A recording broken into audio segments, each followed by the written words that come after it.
আসসালামু আলাইকুম। এসএসসি 25 ব্যাচের শিক্ষার্থী ও অভিভাবকবৃন্দ, আশা করি সবাই ভালো আছেন এবং সুস্থ আছেন। আমরা যখন ভিডিওটা পাবলিশ করতেছি, হয়তোবা অনেকে রেজাল্ট পেয়ে গেছেন অথবা রেজাল্ট পাবেন। রেজাল্ট নিয়ে আমাদের একটা মিশ্র প্রতিক্রিয়া থাকে। কারোর আশানুরূপ রেজাল্ট হয়, কারো হয় না।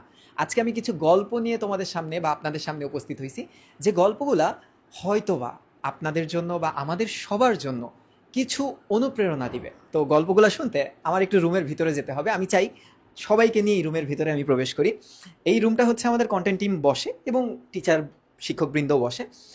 এই রুমে সব ধরনের কাজ করা হয়। তো কিছু গল্প যেহেতু আমি আজকে বলার জন্য তোমাদের সামনে আসছি, গল্পটা আমি শুরু করতেছি আমাদের সাজিদকে দিয়ে এবং আমাদের তানজিমকে দিয়ে। তো প্রথমে আমি সাজিদের কাছে যাই। সাজিদ, তোমার এসএসসি রেজাল্টটা কি ছিল একটু বলবা? ভাই আমার এসএসসি ছিল হচ্ছে 4.91। আচ্ছা, ওর কিন্তু এসএসসি রেজাল্ট 4 পয়েন্ট ছিল, কিন্তু 5 পাই না। এবার শুনতে চাই একটু এইচএসসি রেজাল্টটা কি ছিল। আমার এইচএসসি তে আবার 5 ছিল। তোমার কি মানে তুমি কি সায়েন্স ব্যাকগ্রাউন্ডের? আমি সায়েন্সে ছিলাম। আচ্ছা, এবার একটু তানজিমের কাছে আসি। তানজিম, তোমার এসএসসি রেজাল্টটা কি ছিল? আমার এসএসসি রেজাল্ট ছিল 4.00। আর এইচএসসি? 5.00। তুমি মানে কোন কলেজ থেকে? আমি নটরডেম কলেজ থেকে এসেছি। আচ্ছা, তাহলে এখানে গল্পটা থেকে আমরা যেটা জানলাম, দেখো অনেকের রেজাল্ট কিন্তু আশানুরূপ হবে না, মানে জিপিএ 5 হবে না। কিন্তু দেখো তোমাদের দুইটা ভাই, একজন হচ্ছে তানজিম, একজন হচ্ছে সাজিদ, যাদের এসএসসি রেজাল্ট কিন্তু ওরকম আশানুরূপ ছিল না, কিন্তু তারা কিন্তু ঘুরে দাঁড়াইছে এইচএসসিতে যেয়ে। হ্যাঁ, একজন বিজ্ঞান বিভাগ থেকে, আরেকজন বাণিজ্য বিভাগ থেকে। এখন আরেকটা রেজাল্টের কাছে যাই বা আরেকজনের কাছে যাই। আমাদের মুগ্ধ। মুগ্ধ, তোমার এসএসসি রেজাল্টটা কি ছিল? জিপিএ 5। এইচএসসি? জিপিএ 5। আচ্ছা, তুমি এখন কোন বিশ্ববিদ্যালয় বা পাবলিক কোথায় পড়তেছো? আমি উল্লেখযোগ্যভাবে কোনো পাবলিকে পড়তেছি না আপাতত। এটার কারণ হিসেবে তুমি কি দেখো? এটার কারণ হলো এ ভালো রেজাল্ট করতে করতে এখন প্রস্তুতিটা নেওয়া হয় নাই। আচ্ছা, ব্যাপারটা হচ্ছে ওর ওভার কনফিডেন্সটা একটু জন্মায় গেছিল। ওর এসএসসি রেজাল্টও কিন্তু অনেক ভালো, এইচএসসি রেজাল্টও কিন্তু অনেক ভালো। দেখো আলটিমেটলি কিন্তু রেজাল্ট ভালো হয়ে তাহলে কিছু হলো না, ইউনিভার্সিটি সে কিন্তু ক্র্যাক করতে পারলো না। এখন আরেকজনের কাছে যাই, চলো। আমাদের সাথে আছে অর্পণ। অর্পণ হচ্ছে আমার জানা মতে বিজনেস স্টাডিজের একজন স্টুডেন্ট। তো ওর কাছে এইচএসসি এবং এসএসসি রেজাল্ট একটু জানতে চাই। জি, আমার এসএসসি ছিল জিপিএ 5 এবং এইচএসসিও জিপিএ 5। এখন কোথায় পড়তেছো? এখন আমি ঢাকা বিশ্ববিদ্যালয়ে আছি। আচ্ছা, তাহলে এখান থেকে কি জানলাম? দেখো, এখান থেকে জানলাম যদি কনসিস্টেন্সি বজায় রেখে লেখাপড়াটা করা যায়, তাহলে কিন্তু নিজেকে একটা আশানুরূপ জায়গায় নিয়ে যাওয়া যায়। এখন আমি একটু যাই আমাদের জেরিনাপুর কাছে। সে যদি একটু মেয়েদের বিষয়ে, মেয়েদের রেজাল্ট নিয়ে যদি কিছু কথা বলতো। আমার আসলে মেয়েদের বিষয় বলার হবে মেয়েদের অভিভাবকদের উদ্দেশ্যে। অনেক সময় মেয়েদের অভিভাবকরা খুব কম গুরুত্ব দিয়ে থাকেন মেয়েদের, যার ফলে হচ্ছে আমরা দেখি এসএসসি পরীক্ষায় প্রচুর পরিমাণে স্টুডেন্ট হচ্ছে ঝরে পড়ে। তো সেই সব গার্ডিয়ানের উদ্দেশ্যে আমি জাস্ট এইটুকুই বলবো যে মেয়েদেরকে একটু সাপোর্টিভ হয়ে তাদেরকে ভবিষ্যৎটা একটু সুন্দরভাবে গড়ে তোলার জন্য তাদেরকে সাহায্য করা, আর কোনো ধরনের নেগেটিভ ডিসিশন এখনকার রেজাল্ট সেটা পজিটিভ হোক আর নেগেটিভ হোক সেভাবে না নিয়ে একটু সুন্দর ভবিষ্যৎ গড়ার জন্য একটু সাহায্য করা, এটাই হচ্ছে গিয়ে আমি জাস্ট মেয়েদের গার্ডিয়ানদের কাছে বলতে চাচ্ছি। Thank you. এখন আমাদের আসলে প্ল্যাটফর্মের পরিচিত দুইজন, একজন হচ্ছে আমাদের ইয়াংস্টার, তোমরা হয়তো বা চিনে ফেলছো, আমাদের আবির। আরেকজন তো আমাদের আসলে বুড়া হয়ে গেছে, তার ব্যাপারে কি কথা বলবো। আমি প্রথমে আবিরের কাছে যাই, কারণ আবির খুবই ট্যালেন্টেড একটা স্টুডেন্ট ছিল আমার জানা মতে। এসএসসি এইচএসসি লেভেলে এখনো তার ট্যালেন্টের প্রদর্শনটা সে করে যাইতেছে। আবির, তোমার এসএসসি এবং এইচএসসি রেজাল্টটা কি ছিল? SSC HSC result as predicted golden A plus, মানে জিপিএ 5 এন্ড জিপিএ 5 ছিল। আর তোমার কলেজটা? আমার কলেজ ছিল নটরডেম কলেজ। আর এখন তুমি কোথায় পড়তেছো? এখন ঢাকা বিশ্ববিদ্যালয় অ্যাপ্লাইড ম্যাথমেটিক্স। তাহলে আমি ওর কাছে আরেকটু জানতে চাই যে ওর এই যে কনসিস্টেন্সি বজায় রাখার জার্নিটা কেমন ছিল, বিশেষ করে যখন এসএসসি তে এ প্লাস পাইছিলা তখন কি ওভার কনফিডেন্স জন্মাই গেছিল? হ্যাঁ, মানে অনেকের মতো সেম ভাবে ওভার কনফিডেন্ট জন্মাইছিল, বাট যখন কলেজে ভর্তি হই তো এই ওভার কনফিডেন্টটাকে কাটানোর জন্য এনডিসির একটা প্রপার প্ল্যান থাকে, মানে যেটা বলে ভেঙে গড়া। তো এই যে কলেজে যখন ভর্তি হয় আরো আরো বেটার কাউদেরকে পাইছিলাম, যে আমার আশেপাশের বন্ধু বান্ধব ওরা আরো ভালো রেজাল্ট করছিল। তো ওদের দেখে ইন্সপিরেশনটা কাজ করতেছিল যে না, যে আমার এইখানে থেমে থাকলে হবে না, সিলেবাসটা বড়, ইন্টারমিডিয়েটের জার্নিটা অনেক বড়, এবং স্পেশালি সবার কাছ থেকে একটা জিনিস জানতেছিলাম যে অ্যাকচুয়ালি এইচএসসি রেজাল্টটা এসএসসি রেজাল্টটার থেকেও সব থেকে বড় ইম্পর্টেন্ট হচ্ছে যে তুমি কোন বিশ্ববিদ্যালয়ে যাচ্ছ। তো এই বিশ্ববিদ্যালয়ের যে প্রিপারেশনটা, এটা কিন্তু তোমার যে বেসটা থাকে সেটা কিন্তু পুরোটাই এইচএসসি লেভেলকে কেন্দ্র করে গড়ে ওঠে। সো এই পার্টটা হচ্ছে অনেক ইম্পর্টেন্ট। সো জাস্ট এই রেজাল্টটা একটা হচ্ছে স্টেপ, বাট তার সামনের স্টেপগুলো আরো বড় এবং অনেক বেশি ইম্পর্টেন্ট। থ্যাংক ইউ আবির। এখন আমরা একটু সানি ভাইয়ের কাছে যাব। আমি সানি ভাইয়ের থেকে আসলে রেজাল্ট জানতে চাবো না, হ্যাঁ, কারণ সেই মানুষটা কিন্তু তার উপর নির্ভর করে এখন অনেকে পরীক্ষা দিচ্ছে, এবং তিনি হচ্ছে আইসিটির যে বলা যায় না কারিগর, মানে রেজাল্ট ভালো করার কারিগর হচ্ছে আমাদের ভাই। তো একটু সানি ভাইয়ের থেকে জানতে চাই যে আসলে রেজাল্ট ভালো হলেই বা কি হয়, বা রেজাল্ট খারাপ হলে কি কামব্যাক দেওয়া যায় বা কিছু করা যায়? আসলে কামব্যাকের তো কোনো শেষ সময় নেই, রিস্টার্ট বলে একটা কথা অলওয়েজ থেকেই থাকে।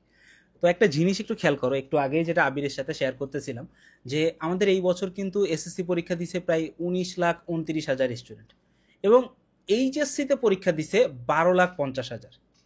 খেয়াল করো এখানে প্রায় 7 লাখ স্টুডেন্টের একটা ব্যবধান।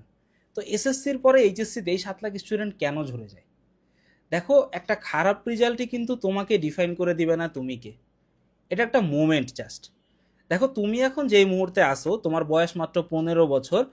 আমার ক্ষেত্রে যেটা হয়েছে, আমি এসএসসির সময় আমি জানতামই না যে এই রেজাল্টটা আমার জন্য কি গুরুত্ব বহন করবে, বা এখানে আমার কেন, আমার নর্মাল একটা পরীক্ষার ক্লাসের পরীক্ষার মতোই মনে হয়েছিল। তো আমার মতো এমন অনেকেই আসো যারা এখনও ওইভাবে নিজেকে গুছাই নিতে পারো না। নিজেকে গোছানোর কোনো শেষ বয়স নেই। তোমরা কেএফসির মালিকের গল্প সবাই জানো, তাই না? তোমরা মাইক্রোসফটের মালিকের গল্প সবাই জানো, যে কোন বয়সে যে তারা নিজেদেরকে ঘুরিয়ে এনেছে, কামব্যাক দিয়েছে। তো আমি আশা করতেছি যে তোমরা যারা আমাদের প্রিয় ভাই বোন, এবং বাঙালির রক্ত যাদের মধ্যে আছে, স্বাধীনতা চেতনা যাদের মধ্যে আছে, এবং একবার না একাধিকবার আমরা নিজেদেরকে স্বাধীন বলে যখন নিজেদেরকে ঘোষিত করতে পারছি, তো সেই জায়গায় কামব্যাক দেওয়াটা কোনো কঠিন কোনো বিষয় না, এবং এক্সপেক্টফুলি তোমরা কেউ ঝরে যাবা না। আর ফাহাস টিউটোরিয়াল টিম তো অলওয়েজ তোমাদের সাথে আছে। তুমি দুর্বল হও, তুমি সবল হও, তুমি বোর্ড ফাস্ট হও, বা তুমি কোনো রকমে মাত্র পড়ালেখা শুরু করতে চাও, যেই হও না কেন, আমরা তোমাদের পাশে আছি, বেসিক থেকে শুরু করে একদম অ্যাডভান্স পর্যন্ত। Thank you Shakib. Thank you Sunny ভাই। এখন আমরা তো গার্জিয়ানদের উদ্দেশ্যে ভিডিওটা করতেছিলাম, আমাদেরও একজন গার্জিয়ান আছে অফিসে। তো আমি তার কাছে যাইতে চাইতেছি এই কারণে যে সে একাধারে ফাহাদ স্যারের গার্জিয়ান, আমাদের গার্জিয়ান, সবার গার্জিয়ান, এবং গার্জিয়ান পর্যায়ে আসলে এই ব্যাপারগুলো কিভাবে হ্যান্ডেল করা উচিত আমি নিয়ে যাচ্ছি আমাদের এমডি স্যারের কাছে। স্যার হচ্ছে, স্যারের নাম সবাই জানো হয়তোবা, তো নাম জিজ্ঞেস তো করবো না, একটু স্যারের এক্সপিরিয়েন্সটা জিজ্ঞেস করবো যে স্যার কিভাবে এই ব্যাপারগুলো হ্যান্ডেল করতো গার্জিয়ান হয়ে। স্যার, অ্যাকচুয়ালি কালকে যেই উপলক্ষটা নিয়ে এখন এই ডকুমেন্টারিটা হচ্ছে, এটা মানে প্রত্যেকটা স্টুডেন্ট যারা পরীক্ষা দিচ্ছে তাদের জীবনের একটা বিশেষ মুহূর্ত। আর এই বিশেষ মুহূর্তগুলিতে আসলে সবচেয়ে বেশি যে জায়গাটা দরকার, এটা হচ্ছে প্যারেন্টসদের সহযোগিতা, প্যারেন্টসদের সাপোর্ট। এবং এই জিনিসটা যদি ঠিক থাকে, সে কোনো কারণে যদি তার রেজাল্ট খারাপও হয়, সেটা সে ওভারকাম করে এবং পরবর্তীতে একটা ভালো রেজাল্টের দিকেও যেতে পারে। অথবা যারা ভালো করছে তাদেরকে যদি সেইভাবে সাপোর্ট দিয়ে নেওয়া যায়, তারা আরও ভালো করতে পারে।